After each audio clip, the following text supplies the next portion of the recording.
Bien.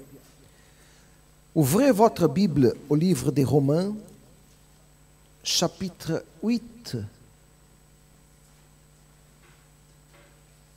s'il vous plaît. Romains, chapitre 8.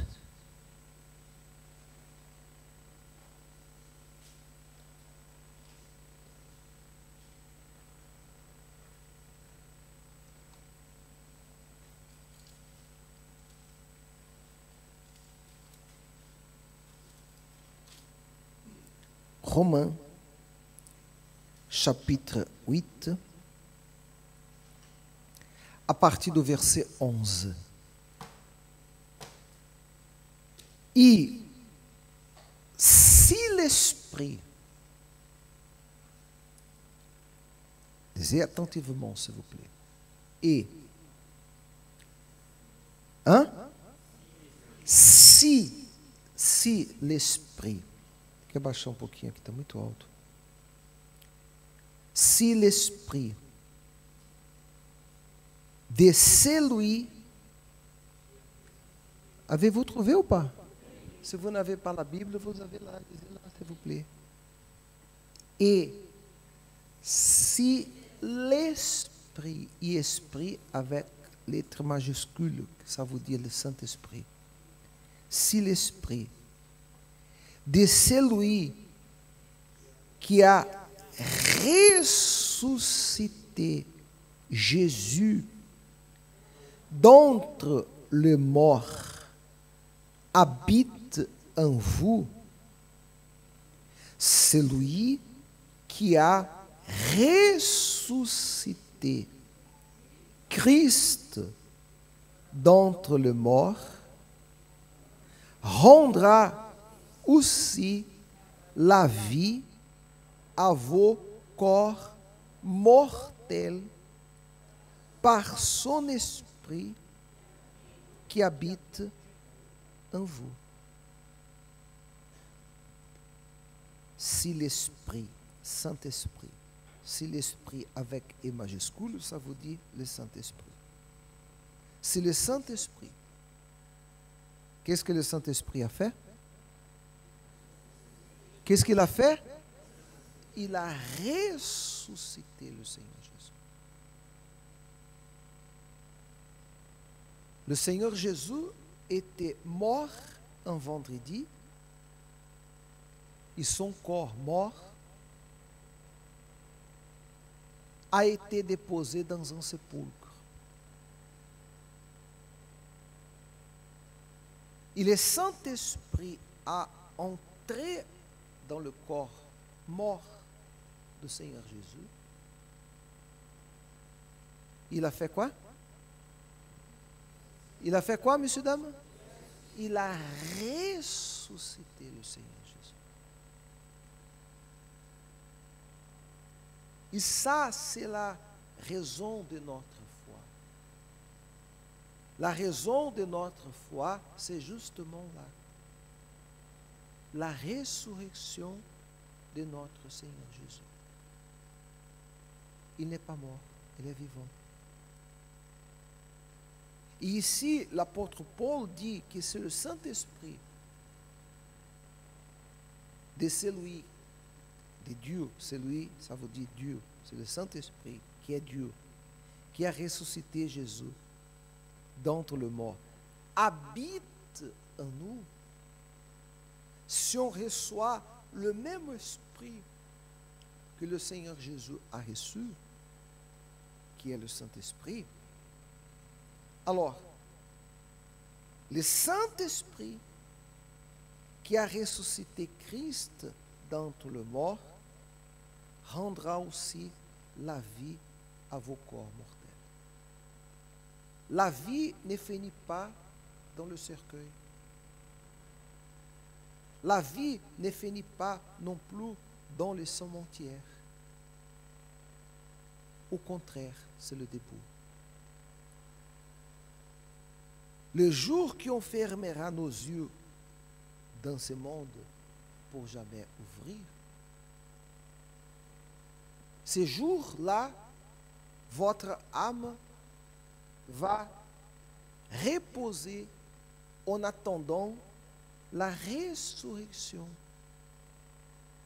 pour vivre pour toute l'éternité dans le royaume des cieux. Ou votre âme sera tourmentée, ressuscitée pour tourmenter pour toute l'éternité.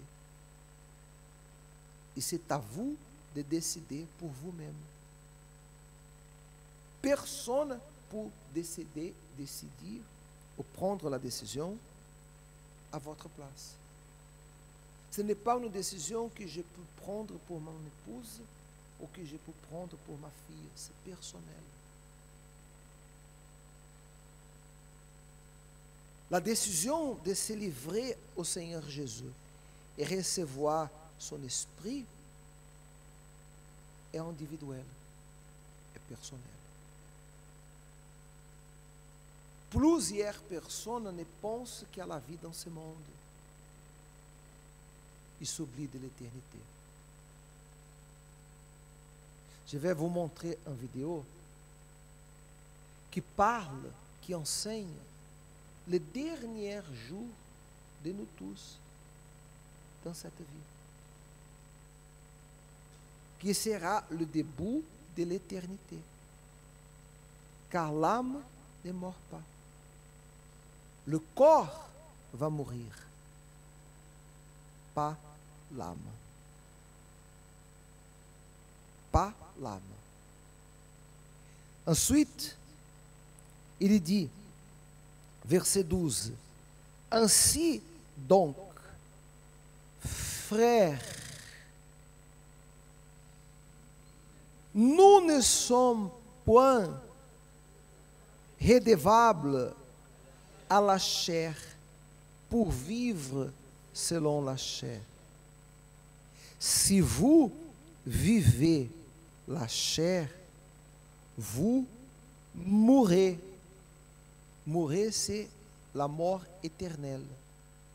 C'est-à-dire, si vous vous occupez seulement de la vie matérielle, physique, vous allez mourir pour toute l'éternité.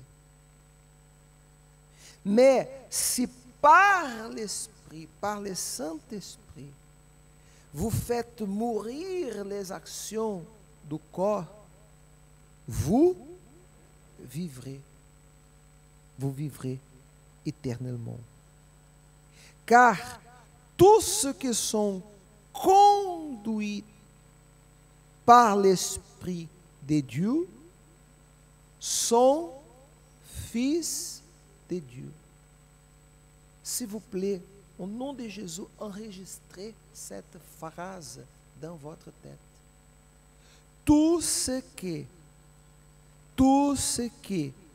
sont conduits, guidés, orientés, inspirés par l'Esprit de Dieu. Qu'est-ce qu'il se passe? Qu'est-ce qu'il devient? Son fils de Dieu. Alors, et ceux qui ne sont pas conduits par le Saint-Esprit? Si, écoutez bien, faites attention, si ceux qui sont guidés par le Saint-Esprit sont fils de Dieu, et ceux qui ne sont pas guidés par le Saint-Esprit? Hein? Pensez, s'il vous plaît, messieurs, dames. Ceux qui sont guidés par le Saint-Esprit sont fils de Dieu. Et ceux qui ne sont pas guidés par le Saint-Esprit? Ils ne sont pas fils de Dieu. Alors, n'ayez pas l'illusion que tout le monde est fils de Dieu. Non. C'est bien clair ici. C'est bien clair ici. Qui sont les fils de Dieu? Ceux qui sont... Hein? Ceux qui sont guidés par l'Esprit de Dieu. Et ceux qui ne sont pas guidés ne sont pas fils de Dieu. Et vous n'avez pas reçu un esprit de servitude pour être encore dans la crainte, mais vous avez reçu un esprit d'adoption pour lequel nous crions Abba, Père. L'Esprit, le Saint-Esprit, lui-même rend témoignage à notre esprit que nous sommes enfants de Dieu. Quand vous recevez le Saint-Esprit vous donne l'assurance que vous êtes un enfant de Dieu. Et vous aurez la paix, vous aurez la joie, vous aurez la tranquillité. Or, si nous sommes enfants, nous sommes aussi héritiers de Dieu et co-héritiers de Christ. Si toutefois nous souffrons avec lui, afin d'être glorifiés avec lui. Bien. Si vous voulez devenir enfant de Dieu, il faut recevoir son esprit. Et pour recevoir le Saint-Esprit, il faut livrer la vie à Jésus. Et je ne peux pas livrer votre vie à Jésus. Chacun doit décider pour soi-même.